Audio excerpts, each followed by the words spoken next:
good morning to each and everyone. We are the Group 5 and today we will be reporting regarding the Chapter 10, the role of National Nurses Associations. So this is Mary Grace G. Perez, the first reporter of Group 5. First, let us discuss the learning objectives. First, to view this template correctly in PowerPoint, download and install the fonts we used. Second, determine the roles of National Nurses Association. Third, discuss the right to practice. Fourth, project the role of nurse profession in the society. Fifth, describe the case-by-case negotiation with clientele. Sixth, indicate the National Nurses Association strategies for educating policymakers. So now let us proceed to the contents that we will be reporting. First, we have the standards of education and practice. Second, legal legitimacy. Third, social credibility. Fourth, work conditions. Fifth, educating policymakers. Sixth, professional structures for nurse entrepreneurs. Seventh, addressing unmet needs. And eighth, other areas for action. So now let us proceed to the introduction, which is the social, legal, cultural, and economic context of a country will be very determinative of the relevance and prevalence of nurse entrepreneurs providing nursing services. In countries like Saudi Arabia, they offer half-day shift, which means if you are on the morning duty, you're only expected to be working for the whole morning. And if you have the night duty, you wouldn't have to work until morning. Hence, in this case, the nurse has a lot of time to offer nursing services without being tied to the hospital she is working to. Next, it should be remembered that a comprehensive public health system does not exclude the existence of nurse entrepreneurs. Even if the nurse works in a public hospital, she can still start his or her own proprietorship or his or her business.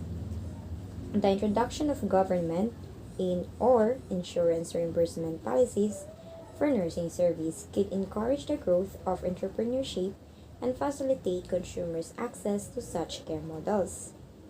So if there are available services that allows aspiring nurse entrepreneurs to assist them in starting their business, many would grab the opportunity, hence increasing the capability of a nurse as a nurse and also as a nurse entrepreneur.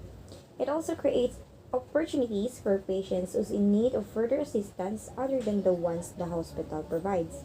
So, dali ra makaduol ang mga pasyente sa mga nurse entrepreneur kaysa sa mga hospital kay other than it is more affordable, it is also more available and attainable.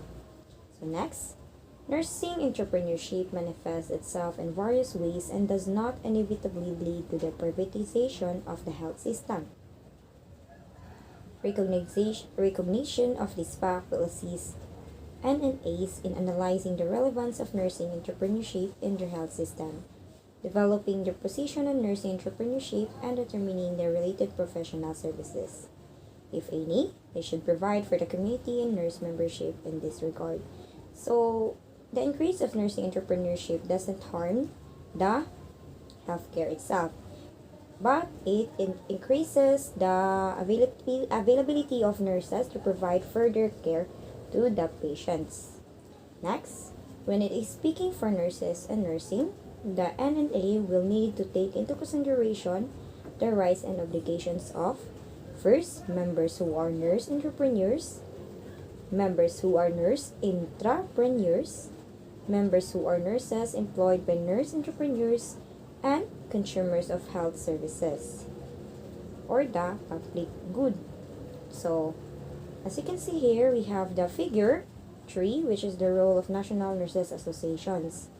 In this figure, we start with the standards of education and practice that the NNA provides.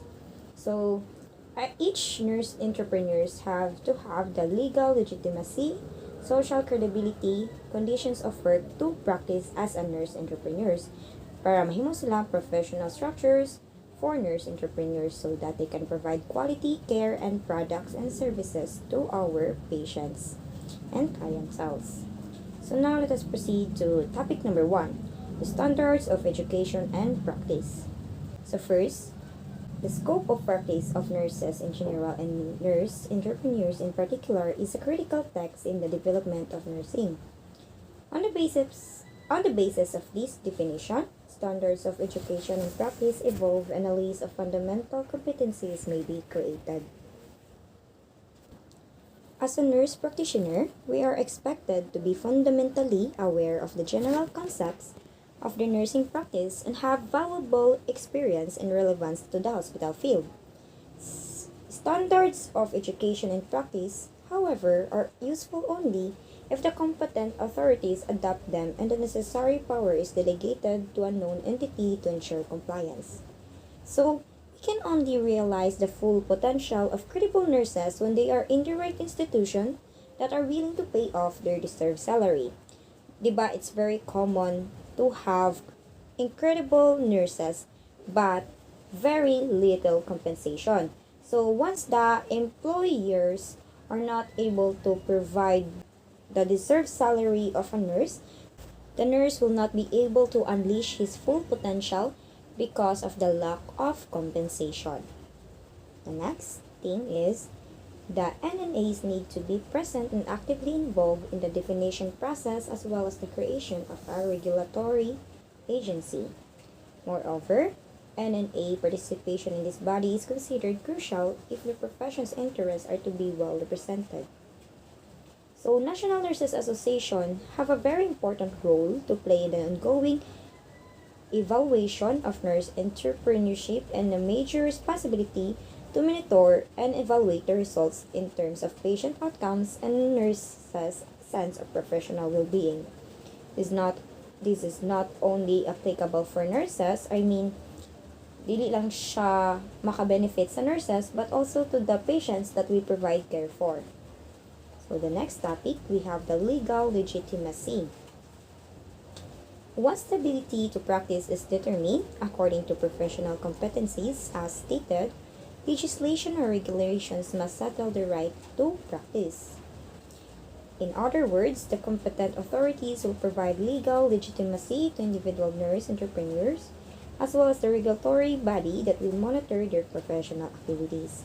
Okay, so as student nurses, after we graduate with a nursing degree, it is necessary to us to pass the Philippine Nursing Licensure Examination by PRC to become a licensed registered nurse.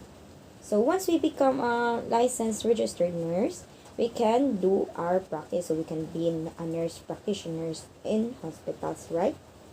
So next is we have this legislation could possibly expand the role of the traditional nurse and cater and confer the right to prescribe certain diagnostic tests, treatment, or medications.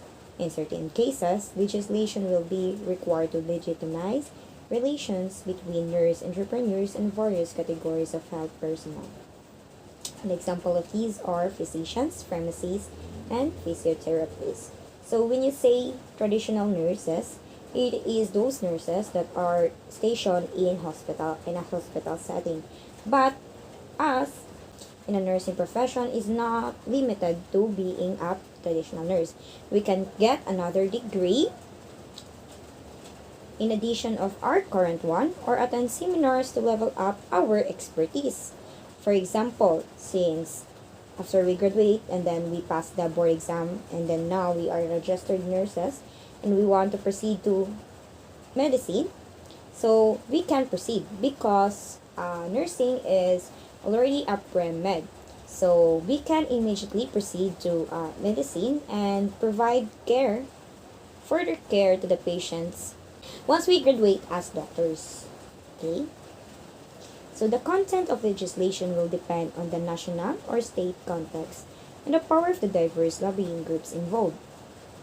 The National Nurses Association has a responsibility to protect the public and defend nurses in this crucial negotiation, keeping in mind that international agreements facilitating the mobility of natural persons will increasingly play a more important role in professional regulation. So basically NNA acts as the mother of nurse entrepreneurs who wants to be nurse entrepreneurs. Mother in a way that they evaluate and monitor our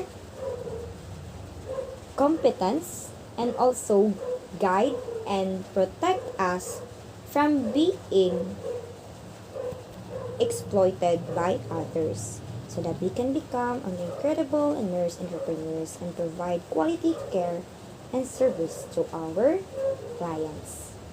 That is all for my report. Thank you for listening.